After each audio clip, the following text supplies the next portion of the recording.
ISIS కు చెందిన పేరు మోసిన ఉగ్రవాది అబ్దుల్లా మకీ ముస్లిహ్ అల్ రిఫై అలియాస్ అబూ ఖదీజాను ఇరాకీ బలగాలు అమెరికా నాయకత్వంలోని సంకీర్ణ సేనలు కలిసి హతమార్చాయి. అబూ ఖదీజా ఇరాక్లోనే కాకుండా యావత్ ప్రపంచంలో అత్యంత ప్రమాదకర ఉగ్రవాది అని ఇరాక్ ప్రధాని మహ్మద్ షియా అల్ సుధాని పేర్కొన్నారు.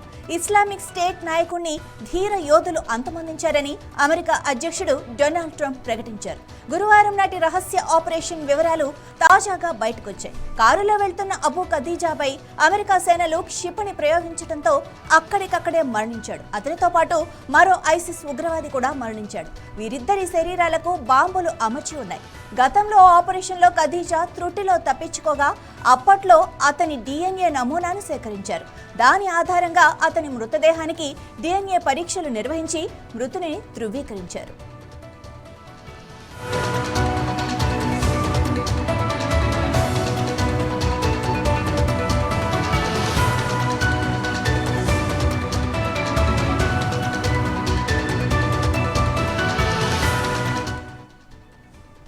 గురువారం నాటి రహస్య ఆపరేషన్ వివరాలు తాజాగా బయటకొచ్చాయి. ఇక కారులో వెళ్తున్న అబూ ఖదీజాపై అమెరికా సేనలు క్షిపణి ప్రయోగించడంతో అక్కడికక్కడే మరణించాడు. అతనితో పాటు మరో ఐసిస్ ఉగ్రవాది కూడా మరణించాడు. ఇక వీరిద్దరి శరీరాలకు బాంబులు అమర్చి ఉన్నాయి. గతంలో ఒక ఆపరేషన్లో ఖదీజా త్రుటిలో తప్పించుకోగా అప్పట్లో అతని DNA నమూనాను సేకరించారు. ఇక దాని ఆధారంగా అతని మృతదేహానికి DNA పరీక్షలు నిర్వహించి మృతుని ధృవీకరించారు. ఇదే విషయానికి సంబంధించి మరింత సమాచారం మా సిఎస్ఆర్ అందిస్తారు. సిఎస్ఆర్ చెప్పండి, అసలు యాక్చువల్ గా ఏం జరిగింది? అమెరికాతో పాటు గల్ఫ్ దేశాలను గడగడలాడించినటువంటి ఖదీజాని ఎలాగైనా మట్టుబెట్టాలని చెప్పి జాయింట్ ఆపరేషన్ అంటే ఇరాక్ వారు ప్లస్ అమెరికా భద్రతా దళాలు మొత్తం కలిసి ఒక జాయింట్ ఆపరేషన్ ఏర్పాటు చేసుకొని ఖదీజాని మట్టుబెట్టడానికి ఒక దాడికి అంటే ఒక 6 నెలల నుంచి కూడా ఈ ఆపరేషన్ జరుగుతుంది. ఈ ఆపరేషన్ లో ఖదీజా ప్రయాణించేటువంటి అనేక వాహనాలకు GPS లు అమర్చి ఆ GPS లను శాటిలైట్ కి అనుసంధానించి ఆయన కదలికలను క్షుణ్ణంగా పరిశీలించి వేటాడి ఆయన్ని హతమార్చడానికి వాడు పడినటువంటి వలలో కరెక్ట్ గా చిక్కున్నాడు. అంతా ప్లాన్ ప్రకారం ఒక శాటిలైట్ సహాయంతో GPS నమర్చినటువంటి ఒక వాహనం ఆయన ప్రయాణిస్తున్నదని పక్కా సమాచారంతో ఇంటెలిజెన్స్ సమాచారం కావచ్చు, శాటిలైట్ సమాచారం కావచ్చు, వాటన్నిటితో మొత్తం ఒక డ్రోన్ వెంబడిస్తూ తగిన సమాచారం ఇవ్వడంతో ఈ విధమైనటువంటి బ్లాక్ చేసి ఖదీజాని హతమార్చారు. హతమార్చిన తర్వాత కూడా అసలు ఖదీజానా శరీరము లేకపోతే ఇంకెవరిదన్నా అని చెప్పి కూడా నిర్ధారించుకోవడానికి DNA పరీక్షలు కూడా అప్పటికప్పుడు నిర్వహించి అధికారికంగా 1-2 సార్లు చేసుకున్న తర్వాతనే సమాచారం అందించి ఆ తర్వాతనే ప్రపంచానికి తెలియజేశారు. ఇది అదే ఒక రకమైనటువంటి ఒక విజయం. అంటే ఐసిస్ కూడా ఒక గట్టి దెబ్బ తగిలినట్టే ఉంది. మరలా అమెరికా జాయింట్ ఆపరేషన్ కూడా ఇది ఒక one of the great success గా మనం చెప్పవచ్చు. మరి అంటే ఈ ఐసిస్ కార్యకలాపాలు ఇక్కడితో ఇవి ఇంకా డౌన్ అయిపోతాయి, అంతమొందుతాయి అని ట్రంప్ అంటున్నారు. నిజంగానే అవి తగ్గుతాయా లేకపోతే ఇంకా పెరిగే ఛాన్సెస్ ఏమైనా ఉన్నాయా? తగ్గుతుండొచ్చు కానీ అంతమంది ఐసిస్ కార్యకలాపాలు పూర్తిగా అయితే అందబోవు. ఎందుకంటే ఒక సిద్ధాంతం అనేది బయటకు వచ్చిన తర్వాత అది ప్రజల్లో దేశాల్లో కూడా చాలా గ్రాస్ రూట్ లెవెల్ కి వెళ్ళిపోయింది.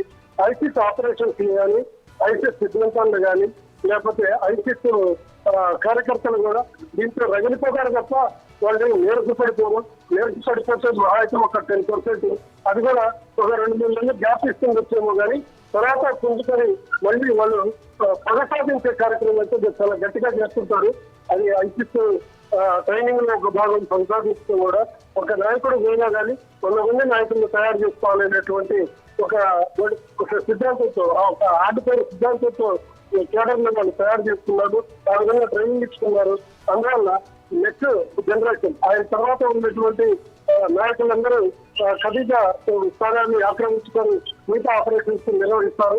అది వాళ్ళు టార్గెట్ అమెరికాను పెడతారా లేకపోతే డొనాల్డ్ ట్రంప్ వ్యక్తిగతంగా పెడతారా లేకపోతే ఇరాన్ పైన దాడులు చేస్తారా లేకపోతే ఏం చేస్తారు అంటే మొత్తానికి ఏంటంటే ఆ సంకీర్ణ ఆపరేషన్ జాయింట్ ఆపరేషన్ లో పాల్గొన్నటువంటి లేకపోతే ఆ జాయింట్ ఆపరేషన్ ని నాయకత్వం వహించినటువంటి అమెరికా దళాలపై మాత్రం తప్పకుండా ఐసిస్ ఏదైతే రిటాలియేషన్ కార్యక్రమాలు అయితే గ్యారంటీగా ఉంటాయి. ఆ విధంగా ముందస్తుగా అమెరికా బలగాలు కూడా ఇప్పుడు తగినటువంటి భద్రతా ఏర్పాట్లలో ఉండాలి అని చెప్పి వాళ్ళు ఆల్రెడీ నిర్ణయం తీసుకున్నారు. అందుకు తగినట్టుగానే భద్రతని స్థానికంగా వాళ్ళ చుట్టూ ఉన్నటువంటి చెక్ పాయింట్స్ కూడా మరింత పటిష్టంగా భద్రతా ఏర్పాటు చేసుకున్నారు. అందువల్ల అమెరికా కూడా ఖరీదాన్ని పెంచినప్పటికీ ఇరాక్ కి అమెరికాకి వాళ్ళకు ఉండాల్సిన భయాలు కూడా వాళ్ళకు ఉన్నాయి. ఎందుకంటే ఐసిస్ తెగించినటువంటి పైన ఉన్నటువంటి ఒక నిర్దిష్టమైనటువంటి బలగాలు అంటే ప్రాణాలను చిన్నప్రాయంగా సమర్పించేటువంటి తెగింపు ఉన్నటువంటి తేడాలేమో ఐసిస్ ఉంది. ప్రాణాలంటే భయపడుతూ పారిపోయేటువంటి బలగాలేమో అమెరికాకు ఉన్నాయి.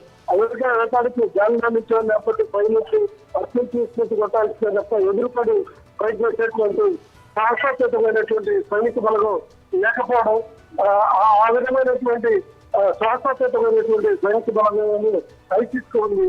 అందువల్ల ఈ రెండింటి వ్యత్యాసాలు అంటే గ్రౌండ్ మీదకి ఎదురు పెడితే ఫైట్ చేసేటువంటి తెగింపు ఉన్నది ఐసిస్ దళాలకి. అందువల్ల ఐసిస్ వాళ్ళు భయపడరు, వెనకడిగారు. కాకుంటే ప్రతీకారం మాత్రం తీర్చుకోవడానికి ప్రయత్నం తప్పకుండా చేస్తారనేది ఇటు అమెరికా వర్గాలు కానీ యూరోపియన్ వర్గాలు కానీ తప్పకుండా ఆ విధమైనటువంటి అభిప్రాయంలో ఉన్నాయి. వాళ్ళకి తగినట్టుగానే దానికి తగినట్టుగానే ఏర్పాట్లు చేస్తున్నారు.